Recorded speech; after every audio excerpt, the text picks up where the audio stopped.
Bonjour à tous. Une vidéo en écho à celle d'un gars lambda à qui on a transmis une photo de Salim Laïbi, le libre penseur en Iran, avec Vincent Reynoir et Thomas Verlet.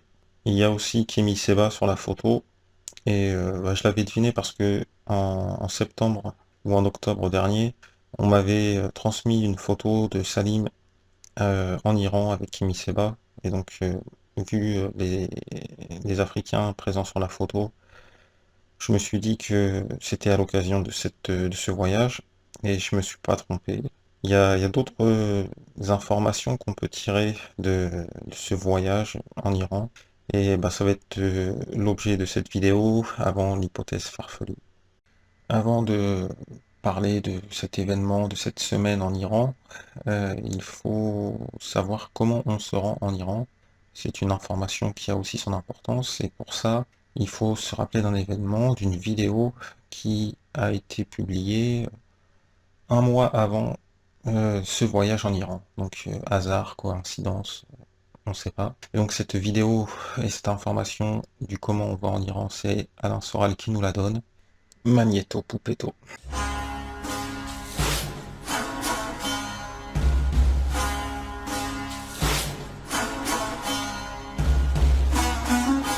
Oui, bah là, c'est ce délire sur moi.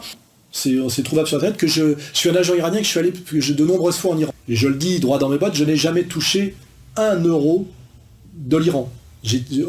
On m'a offert, parce que j'interviens de temps en temps à la radio francophone iranienne, gracieusement, on m'a offert 1 kilo de pistaches. Et j'avoue les avoir prises et les avoir mangées. Elles étaient très bonnes. Voilà. Je n'ai jamais mis les pieds en Iran, et je vais vous dire pourquoi.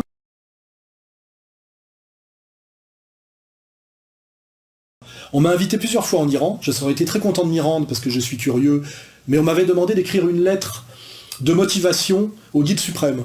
J'ai refusé d'écrire cette lettre parce que je ne vois pas pourquoi j'écrirais une lettre de motivation au guide suprême. Je trouvais ça absurde, donc j'ai dit moi je veux bien venir, mais je peux pas écrire cette lettre. Et comme je n'ai pas écrit cette lettre, je n'ai pas été invité. On m'a proposé 3 fois, ça ne s'est pas fait. Donc je le dis bien, c'est vérifiable, je n'ai jamais mis les pieds en Iran. Donc Soral nous dit deux choses, droit dans ses bottes, c'est une petite molékisation de son esprit. Il nous dit qu'il n'a pas touché de l'argent des Iraniens et qu'il n'est pas parti en Iran. Comme si que les deux choses étaient liées. C'est pas moi qui le dis, c'est lui qui fait la liaison. Donc c'est assez surprenant, comme si que le fait d'aller en Iran nous assurait la richesse. Je devrais peut-être aller en Iran, je sais pas pour vous. C'est la première chose qu'il faut voir, cette liaison qu'il fait. Et la deuxième chose, c'est le contexte historique, on va dire, de cette tirade.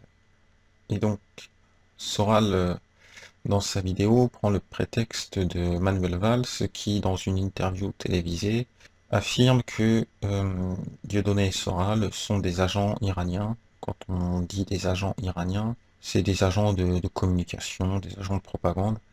Mais cette tirade de Manuel Valls dans un média officiel fait suite à une visite de Dieudonné en Iran, une deuxième visite au minimum, le mois même, en février, le 10 février. Donc les fiches de Manuel Valls sont à peu près à jour, et cette intervention du Premier ministre n'est pas totalement anachronique. Et donc après nous avoir donné ces deux informations qui lui semblent importantes et liées, Soral nous donne une anecdote qui prouverait sa bonne foi. Dans le cadre de notre vidéo, c'est ce qui est un petit peu plus important, à savoir que quand on est dissident et qu'on se rend en Iran, il faut écrire une lettre au guide suprême. Est-ce que Salim, Kémy, Vincent et Thomas ont écrit une lettre de motivation? Est-ce qu'elle sera publiée un jour? La question est en suspens, car trois de nos dissidents assument pleinement ce voyage, l'ont revendiqué sur leur page Facebook, sur leur compte YouTube, sur leur blog ou même à la télévision pour Kémy Seba. Il y a une personne qui ne l'assume pas. Moi, depuis septembre que j'ai eu l'information, j'attendais de voir si un jour il allait communiquer là-dessus. C'est toujours pas fait. Par contre, il y a quelque chose que cette photo nous apprend, c'est qu'ils étaient ensemble. Car avant cette photo, chacun assumait de son côté. La photo que moi j'avais avec Salim, c'est celle-ci. Donc on pouvait penser que, en tant qu'éditeur, du livre de Kémy Séba, la présence de Salim était relativement normale. Après, Vincent Renoir et Thomas Verlette l'assumaient eux aussi, respectivement. Vincent Renoir a fait des vidéos, a fait une série de 4 vidéos pour s'expliquer sur son voyage en Iran, l'islam et tout ça.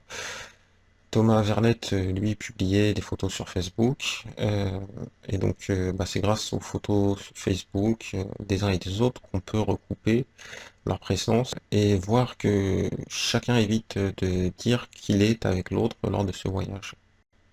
Et ce qu'il y a de marrant a posteriori, c'est que Kémy assume d'être en Iran, donne une interview que l'on n'a jamais vue, et cette interview, en fait, c'est Thomas Verlette et son ami Aubéré qui la donnent. Et plus tard, on verra Vincent Renoir aussi devant cette même photo dans la mosquée de la maison de l'imam Khomeini. Là, on voit que Kémy n'assume pas Thomas Verlette, et l'inverse est aussi vrai. Et on va faire une petite pause musicale, vous allez mieux comprendre.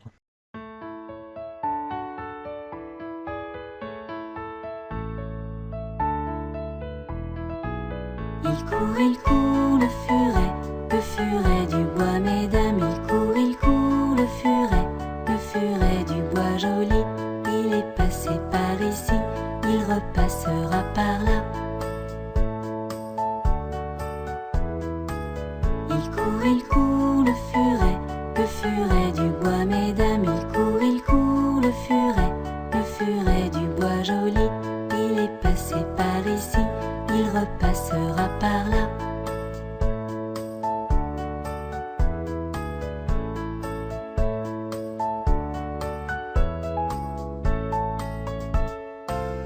Donc vous avez compris, le dissident quand il est en Iran, il serre la main des mêmes personnes, dans les mêmes endroits, mais quand il publie les photos, par contre, là, il ne fait pas voir l'autre groupe de dissidents. Je vais revenir rapidement sur la première photo qu'on m'avait transmise en septembre 2014, car il y a un personnage qui est intéressant. Il s'agit d'un journaliste d'Iran TV, Sahar TV, la radio francophone iranienne, IRIB. Pourquoi, quand un dissident voyage en Iran, il est accompagné par un journaliste de la radio francophone iranienne?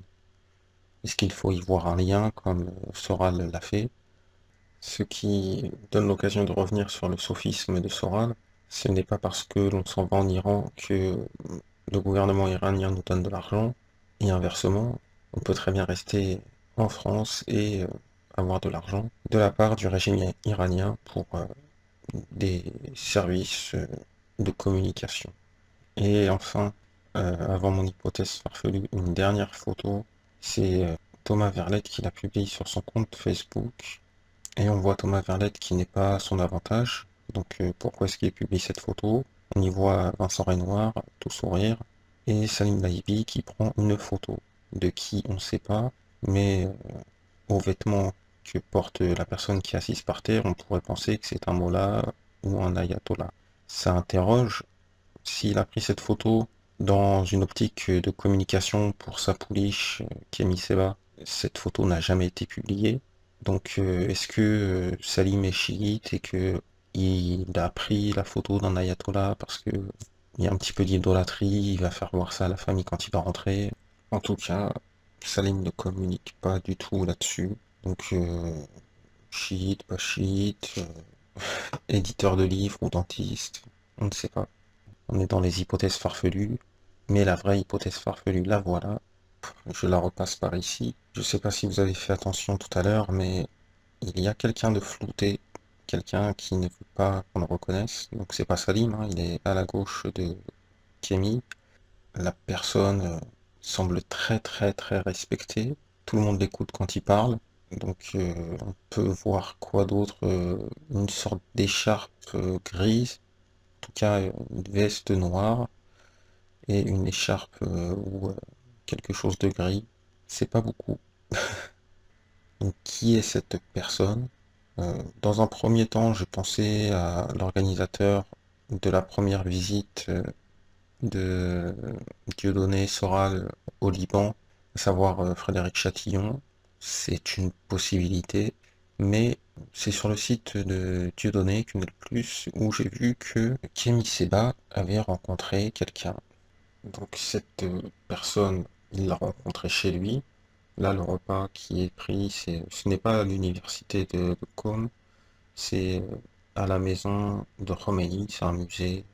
Et donc, vous allez voir, on voit son revers de manteau qui est gris et son manteau qui est noir. Alors vous allez me dire que le pantalon, le pull, c'est pas les mêmes. Regardez Kémy, c'est pas non plus la même chose. Et donc on change de pantalon, de pull tous les jours, on change pas de manteau tous les jours. Pourquoi est-ce que cette personne est floutée? Elle est très très respectée. Pourquoi est-ce que Salim est assis droit comme si qu'il était assis sur un sucrier? C'est farfelu, c'est farfelu. Mais bon, peut-être que voilà. Bonne continuation à vous.